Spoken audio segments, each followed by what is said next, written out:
उसको अपना पति पसंद नहीं था, इसलिए उसने उसकी हत्या कर दी।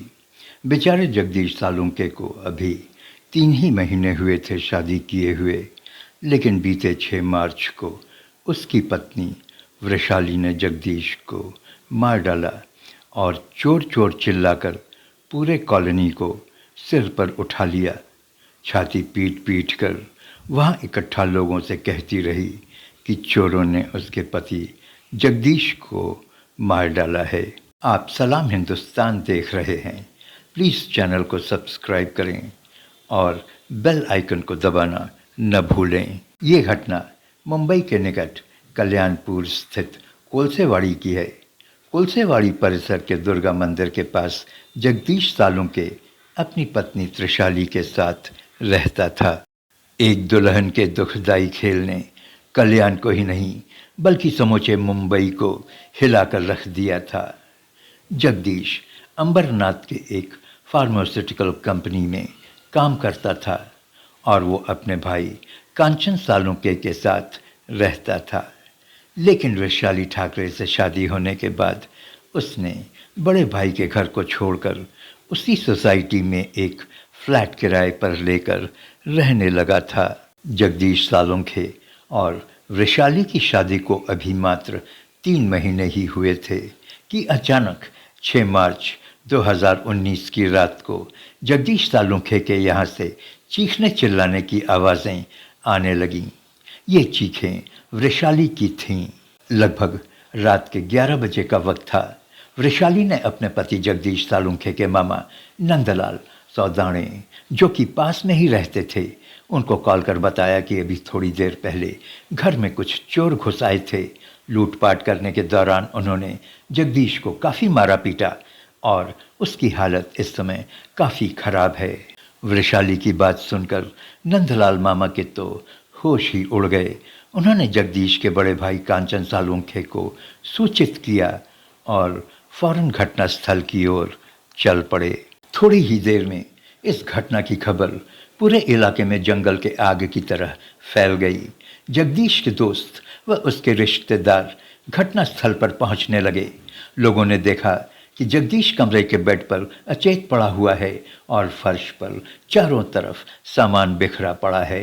रोती हुई वृषाली को जगदीश के शरीर से अलग कर आनन फानन में उसके बड़े भाई कांचन ने जगदीश को एक ऑटो में लेकर पास के गुलाब पाटिल दवाखाना ले गए।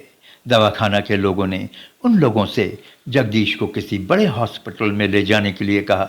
नंदलाल मामा और जगदीश का बड़ा भाई कांचन जगदीश को लेकर डॉक्टर भुजबल के अस्पताल पहुंचे, लेकिन जगदीश सालुंखे को गंभीर स्थिति में देखकर वहां के डॉक्टरों ने उसे रुक्मणीबाई हॉस्पिटल रेफर कर दिया।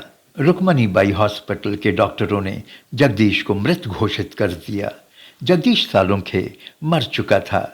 हॉस्पिटल के लोगों ने इसकी सूचना स्थानीय पुलिस थाने में दी। Police sub inspector S Tadvi के साथ साथ शहर के कई आला ऑफिसर्स हॉस्पिटल पहुंच गए।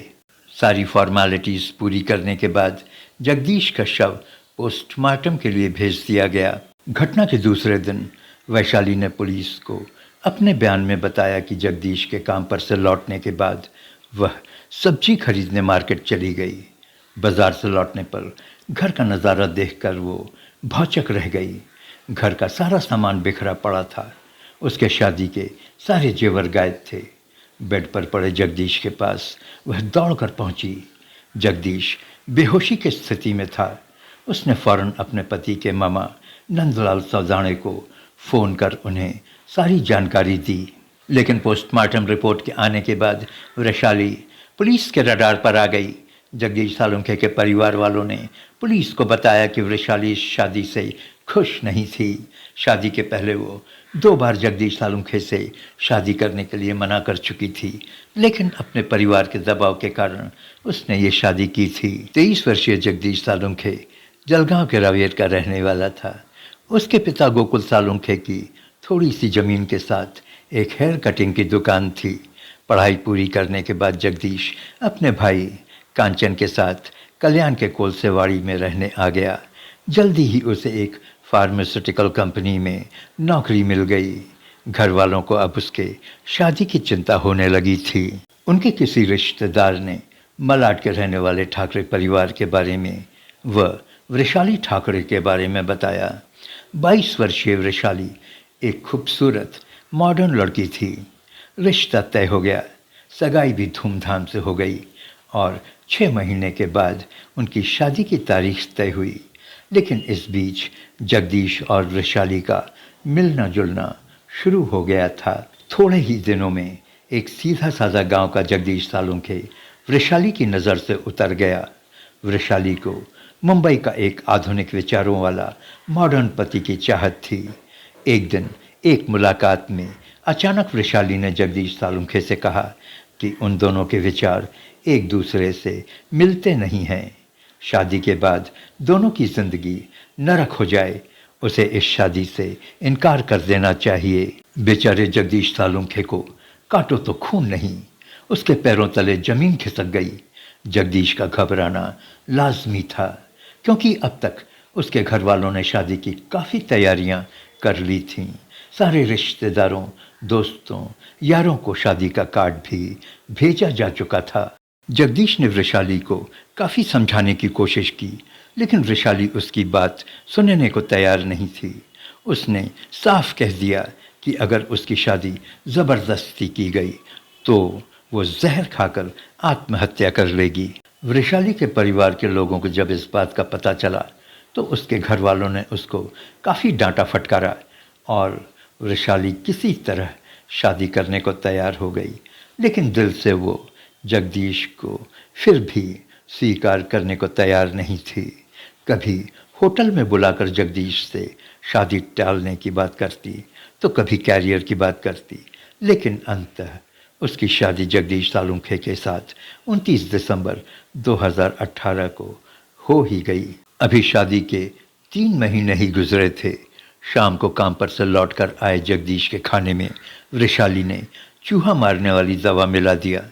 जगदीश के बेहोश हो जाने पर उसने जगदीश के गले में नायलॉन की रस्सी डालकर उसका गला घोंट दिया। बेचारा जगदीश इस दुनिया को तड़पते हुए छोड़ दिया। पुलिस ने वृषाली सालुंखे ठाकरे को 302 के तहत गिरफ्तार कर कोर्ट में पेश किया, जहां से उसे जेल भेज दिया गया।